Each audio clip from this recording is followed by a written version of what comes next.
All right, Alana, thank you. And we're going to bring in our panel now to discuss further. Tom Norton, retired Army NCO, Iraq War vet, and chair of the America PAC, along with Raymond White, retired CIA field officer and national security expert. Gentlemen, great to be with you both today. All right, let's start off and talk about where things are right now. We know the vice president canceled his trip to Switzerland to further negotiate with Iran. But Tom, do you have any more details about the cancellation and exactly why that happened? Well, with Iran sitting there and trying to close the strait again, that's most likely why they closed it. I don't have any other details outside of that. That's the most likely reason why. The other thing is about this, every single time Iran tries to step away at the table, I think the president should probably just light their world up, quite frankly. And to be honest, that's the only way they're going to stop trying to backtrack and try to change the deal midway, is we have to negotiate with a little bit more strength. Yeah, and Raymond, let's talk about the situation with the Strait of Hormuz. We heard it was open, it was closed. I mean, one thing we know for sure is it's a really volatile situation there. Talk to us about how important is it to get back to normal in the waterway? Yeah, Tracy, thanks for having me. So the Strait of Hormuz it plays a pivotal role, obviously, in terms of trade and in terms of the shipment and movement of oil. 20% of the world's oil actually passes through the Strait of Hormuz. Markets have already reacted. I think we've seen that to the idea that the strait will be opening and that the MOU will be signed and put forward into place. I think we're in a volatile period now, and probably will be for the next 1 to 2, 3, possibly even 4 weeks. We're dealing with a regime that, as you know, has limited capabilities in terms of communications and other things, as the president's alluded to.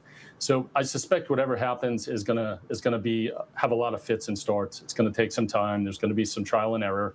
But I think ultimately things will prove successful as long as the United States keeps the heat on Iran. Yeah, and Tom, this MOU is supposed to last the period about 60 days, but it appears that Iran may have already broken it. So what happens now? Well, the biggest thing that's going to happen is the United States needs to continue to sit there and show the force. One of the things you can do if you want to keep it in place without striking is fly sorties right along the border of it. Show the military strength is still there the entire time. That way you can stabilize the markets all the way around as well, because the economies of the entire planet are shifting. They're getting their oil supply from the United States. That's the other reason why oil prices were starting to drop prior to the ceasefire portions of it. So, I mean, if we want to avoid additional strikes by Iran, it's flying near that border, showing the military forces with the Navy along that border, and we need to start just escorting ships to the Strait of Hormuz, period, no matter what. They got it signed, put a U.S. destroyer next to them, start escorting it through there. We have a few allies willing to help do that, and just send a clear message that this is going to get signed in 60 days, or else we'll just continue to collapse your entire economy, and eventually you'll be overthrown by your own people anyway. Yeah, and Raymond, another thing, to add into this mix, it seems that President Trump and Prime Minister Netanyahu, they're not exactly seeing eye to eye right now. Here's what the president had to say about Israel in an interview with Axios.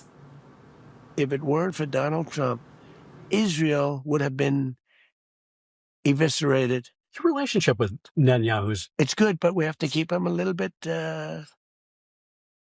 sane. Are you going to be able to control Israel from attacking Lebanon? Yeah, I will be. I mean, I wonder. They have a lot of respect for me, and they do as I say. All right, I mean, I want to get your reaction to that. Yeah. So first of all, the MOU is just the start of a start. I think that's really something to keep in mind. It's not the be-all, end-all, and we're in a drive-through society that we're used to instant results.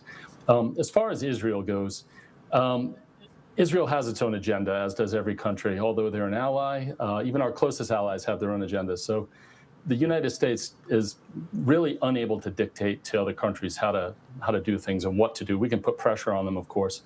I think ultimately what we're going to see play out in the Gulf and in the Middle East is probably a closer alignment with the Gulf nations. This is Qatar and the Emirates and all the countries there. And the reason is that ultimately the grand prize for all of this activity is the Abraham Accords and bringing Saudi Arabia to the table. The Emirates are already have signed on to the Abraham Accords. So I think we're going to see the U.S. start to create closer relations. I won't say that will take away from Israel, but I'll say that we will certainly have other dance partners, so to speak, that we can dance with. All right, we're going to leave it right there. Raymond White, Tom Norton, gentlemen, great to be with you today and get your insights. Thank you so much. Thanks, Tracy. Thank you. Good luck.